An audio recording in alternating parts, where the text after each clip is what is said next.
Hello நேயர்களே, இன்றைக்கி வீடியோவில் நீங்கள் ஒரு ஹெல்த்தியான ரெசிபி பார்க்க போகிறீங்க. மல்டி மில்லட்ஸ் பயன்படுத்தி வெண்பொங்கல் செஞ்சு காட்டுறேன். அதுக்கு தொட்டுக்கிறதுக்கு வெங்காயம் கோஸ்து, அப்புறம் ப்ரோட்டீன் பாடிக்கு வரத்துக்காக வெள்ளை கடலையை வச்சு சுண்டல் பண்ணிட்டுருக்கேன். கூட வெஜ்ஜிஸ் கூட வச்சிருக்கேன். முதல்ல வெண்பொங்கல் எப்படி செய்யறதுன்னு பார்க்கலாம். ராத்திரியே உங்களுக்கு எவ்வளோ தேவைப்படுறதோ அவ்வளோ மல்டி மில்லட்ஸ், ஆனால் எல்லா மாதிரி மில்லட்ஸும் கலந்து நல்லா கழுவிட்டு 2-3 தடவை கழுவிட்டு முங்குற அளவுக்கு தண்ணி வச்சு ராத்திரி எல்லாம் ஊறணும். அது நல்லா ஓவர் நைட் சோக்கானால் தான் நல்லா வரும்.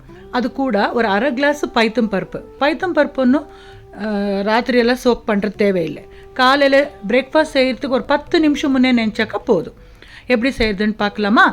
ஒரு அடிகனமான பாத்திரம் அथवा குக்கர் வச்சுட்டு 2 டீஸ்பூனு நெய் விட்டு, தாளிப்புக்கு 1 டீஸ்பூன் மிளகு, 1 டீஸ்பூன் ஜீரகம், ஒரு 10-12 முந்திரி, ஒரு அரை டீஸ்பூன் அளவுக்கு மஞ்சப்பொடி சேர்த்துட்டு கோல்டன் ப்ரௌன் ஆனோட்டு காரத்துக்கு ஏற்ற பச்சை மிளகாய் சேர்த்துக்கோங்க.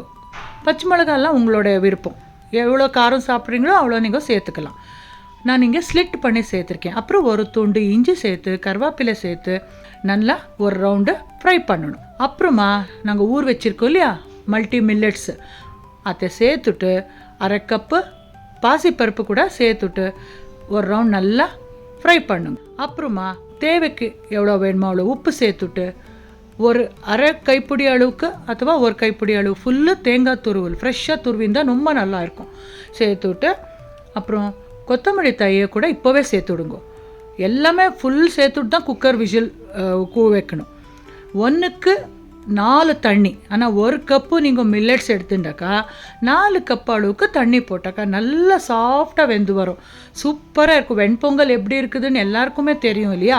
ஆனால் மில்லட்ஸாக இருக்கிறதுனால நான் கரெக்டான அளவு சொல்லிட்டு இருக்கேன், அவ்வளோதான். இப்போது விசில் வச்சுட்டு ஒரு 3-4 விசில் வந்தாக்கா போதும். ஓசை அடங்கின பிறகு திறந்து பார்க்கலாம். அதுக்குள்ளே நாங்கள் சைடுக்கு தொட்டுக்கிறதுக்கு வெங்காயம் கொஸ்து பண்ணிட்டுருக்கேன். அதுக்கு ஒரு வானலை வச்சுட்டு 2 டீஸ்பூன் ஆயில் விட்டு தாளிப்புக்கு கடுகு, கடலைப்பருப்பு, உளுத்தம் பருப்பு சேர்த்துட்டு ஃப்ரெஷ்ஷாக இருக்கிற கருவேப்பிலை ஒரு கொத்து சேர்க்கலாம். 2 வெங்காயத்தை பொடியாக நெருக்கி சேர்த்துருக்கேன். வெங்காயம் கண்ணாடி பதுக்கு வந்தோட்டு மஞ்சப்பொடியும் சேருங்கோ. அப்புறம் ஒரு குட்டி நெல்லிக்காய் சைஸுக்கு புளியை நெஞ்சு 1 கப் அளவுக்கு ஜலு விட்டு நல்லா பொழிஞ்சி ரசத்தை ஊற்றிருக்கேன்.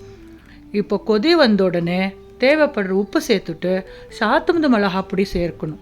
2 டீஸ்பூன் அளவுக்கு நான் சாத்தமுது பொடி சேர்த்துருக்கேன். நீங்கள் குழம்பு பொடி கூட சேர்க்கலாம், பட் சாத்தமுது பொடி சேர்த்தா ரொம்ப நல்லா வரும் டேஸ்ட்டு.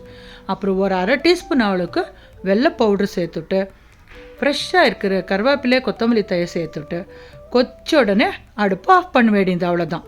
சூப்பராக இப்போது வெங்காயம் கோஸ்து ரெடி. ஒரு சைடில் மூடி வச்சுட்டு, இப்போ நான் என்ன சொன்னேன், ப்ரோட்டீனுக்காக வெள்ளை கொண்டக்கடலையே சுண்டல் பண்ணிட்டுருக்கேன். அதுவும் அவ்வளோதான். எவ்வளோ தேவையோ அவ்வளோ ராத்திரியே நல்லா கழுவிட்டு முங்குற அளவுக்கு தண்ணி வச்சு ஊற வச்சுடுங்க. ஓவர் நைட் சோக்காக இருக்கிறத காலையில் குக்கரில் நல்லா சாஃப்டாக 2-3 விசில் கூவிச்சுட்டு வேக வச்சு எடுத்து வச்சுக்கணும். இப்போ தாளிப்பு ஒரு வானலில் 2 டீஸ்பூன் ஆயில் விட்டு கடுகு தாளிச்சுட்டு, கடுகு பொரிஞ்ச உடனே காரத்துக்கு ஏற்ற பச்சை மிளகாய் போட்டு வெங்காயத்தை பொடியை நெருக்கி சேர்க்கணும். வெங்காயம் ஆப்ஷனல், சேர்த்தா நல்லாயிருக்கும், வேண்டான்னா ஸ்கிப் பண்ணலாம். மஞ்சப்பொடி சேர்த்துட்டு வெந்திருக்கிற கொண்டைக்கடையில் சேர்த்துட்டு ஒரு ரவுண்ட் மிக்ஸ் பண்ணிவிடுங்க. நல்லா உப்பு சேர்த்துட்டு இப்போ சூப்பராக சுண்டல் ரெடி ஆகிடும். இதுக்கும் அவ்வளோதான். தேங்காய் துருவல் சேர்க்கணும், ஃப்ரெஷ்ஷாக இருக்கிறது சேர்த்தா டேஸ்ட் ரொம்ப நல்லா வரும். தேங்காய் துருவல் வந்து ஆப்ஷன், வேணும்னா சேர்த்துக்கலாம், வேண்டான்னா ஸ்கிப் பண்ணலாம், பட் சேர்த்தா டேஸ்ட் என்ஹான்ஸ் ஆகும். ஃப்ரெஷ்ஷாக இருக்கிற கொத்தமல்லி தழை சேர்த்துட்டாக்கா சுண்டல் ரெடி. இப்போ குக்கர் ஓசை அடங்கியிருக்கு. பொங்கல் திறந்து பார்க்கலாம். பாருங்க எவ்வளோ நல்லா சாஃப்டாக வெந்திருக்குன்னுட்டு. பாருங்க எவ்வளோ நல்லா ஆயிருக்குன்ட்டு வீடியோவில் பார்த்துட்டு இருக்கீங்க இல்லையா? நீங்கள் இப்படியே டைரெக்டாக சர்வ் பண்ணி சாப்பிட்லாம். ஆனால் எனக்கு கொஞ்சம் தளராக இருந்தால் தான் பிடிக்கும். அதனால 1 டம்ளர் அளவுக்கு தண்ணி சேர்த்துட்டு இன்னொரு 5 மினிட்ஸுக்கு கொதிக்க வச்சுட்டு சர்வ் பண்ணிட்டுருக்கேன். பாருங்கள் இப்போ சூடாக பொங்கல் சர்விங்குக்கு ரெடி ஆச்சு. பொங்கல், அப்புறம் கொஸ்து, சுண்டல், அப்புறம் வெள்ளரிக்காய் கூட நான் வச்சு சர்வ் பண்ணியிருக்கேன்.